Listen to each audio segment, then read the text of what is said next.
पुरानी पेंशन बहाल करो, बहाल करो, बहाल करो, पुरानी पेंशन बहाल करो, बहाल करो, बहाल करो, पुरानी पेंशन बहाल करो। पुरानी पेंशन योजना यानी ओपीएस की बहाली को लेकर हरियाणा के कर्मचारी संगठन एक बार फिर आंदोलन के मूड में है।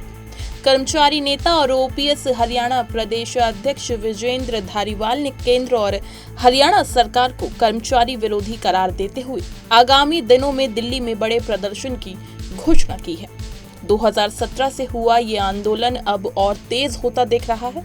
आइए इस खबर की पूरी जानकारी लेते हैं और जानते हैं कि कर्मचारी संगठन इस बार क्या रणनीति बना रहे हैं। ओपीएस बहाली को लेकर जिस प्रकार से प्रदेश भर में कर्मचारी एक बार फिर से सड़कों पर हुंकार भरता नजर आएगा, इस बार क्या रोड मैप है और अभी तक की ओपीएस की बात की जाए तो कब सेंटर की बात करें, राज्य की बात करें, कहां तक पहुंची है? देखिए, आपको जैसे कि पता है, आप लगातार हमारे आंदोलन से परिचित रहे हैं और आपके चैनल लगातार हमारे इस आंदोलन को सरकार और जनता तक पहुंचाते रहे हैं। तो सरकार द्वारा, चाहे राज्य सरकार की बात करूं चाहे केंद्र सरकार की, एक कमेटी गठित की गई और राज्य सरकार की कमेटी के साथ तो हमारी एक बार वार्ता हुई, लेकिन केंद्र सरकार की जो कमेटी थी उसने बिना कर्मचारियों से किसी वार्ता किए एक नई स्कीम लेकर आए। पहले जिससे एनपीएस का हम विरोध करते थे और ओपीएस की मांग करते थे, उसके विकल्प के तौर पर यूनिफाइड पेंशन स्कीम, जिसको यूपीएस नाम दिया गया। लेकिन दुर्भाग्य की बात यह है कि जिनके लिए स्कीम लाई गई, ना तो उनसे कोई चर्चा की गई, ना उनसे कोई सलाह मशवरा किया गया, ना आपत्तियां जानी गई और यूपीएस हमारे ऊपर ज़बरदस्ती थोपने का काम कर दिया गया। और यूपीएस की अगर मैं बात करूं तो ये एनपीएस से भी ज़्यादा बुरी स्कीम लेकर ये आए हैं। और हम तो लगातार केंद्र सरकार से, चाहे पत्राचार के माध्यम से हो, चाहे धरने प्रदर्शन, चाहे रैलियों के माध्यम से, ये अपील करते आए हैं कि अगर आप कर्मचारी हित चाहते हैं तो पुरानी पेंशन नीति को बहाल करें।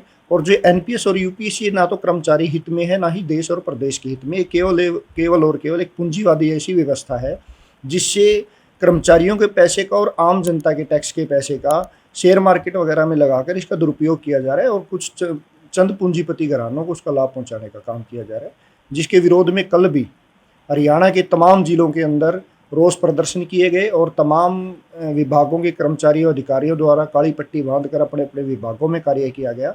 और कल तमाम जिलों में हजारों हजार कर्मचारी साथी यूपीएस के विरोध में आए।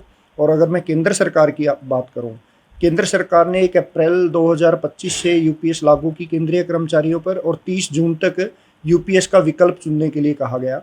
लेकिन अभी लोकसभा के अंदर केंद्रीय वित्त राज्य मंत्री ने जब आंकड़े प्रस्तुत किए तो उसमें 23 लाख केंद्रीय कर्मचारियों में से केवल और केवल 1.37% जो आंकड़ा बनता है 31,555, इतने लोगों ने ही ओपीएस को चुनने का काम किया। और ये भी वो हमारे कर्मचारी हैं जिनकी सर्विस लेंथ 12, 13, 14 साल की रही है।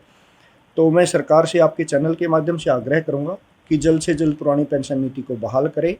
उसी से कर्मचारियों का भला है और कर्मचारी आपकी नीतियों को आम जनता तक पहुंचाने का काम करता है। अब सीटी का ही मामला ले लीजिए, सीटी की सारी व्यवस्थाएं कर्मचारियों की थी, सारी व्यवस्थाएं अधिकारियों की थी और वो व्यवस्थाएं इतनी बेहतरीन रही कि आज सरकार उसके लिए अपनी पीठ थपथपा रही है। तो कर्मचारी जब आपकी नीतियों को जनता तक पहुंचाने का काम कर रहा है, जनता के लिए व्यवस्थाएं कर रहा है, तो आपका दायित्व बनता है उसके भविष्य को सुरक्षित करें। अगर ऐसा आप नहीं करते तो दिल्ली में अब आगामी दिनों में दिल्ली में एक महारैली का हम आयोजन करने जा रहे हैं। एक बड़ा प्रदर्शन करने की हम तैयारी कर रहे हैं और उस रैली के बाद हम वहाँ महापड़ाव भी डालने का काम करेंगे, जो कंटिन्यू हमारा धरना प्रदर्शन वहाँ पर जारी रहेगा जब तक ओपीएस बहाल नहीं होगा।